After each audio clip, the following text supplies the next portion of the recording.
பந்தம் என்ன சொந்தம் என்ன போனா என்ன வந்தா என்ன உறவுக்கெல்லாம் கவலைப்பட்ட ஜென்மம் நான் இல்லை.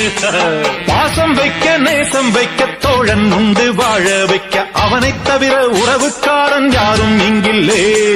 உள்ள மட்டும் நானே உசுரக்கூடத்தானே என் நண்பன் கேட்டா வாங்கிக்கென்னு சொல்லுவேன். என் நண்பன் போட்ட சோறு நிதமும் தின்னேன் பாரு. நட்பை கூட கற்பை போல என்ன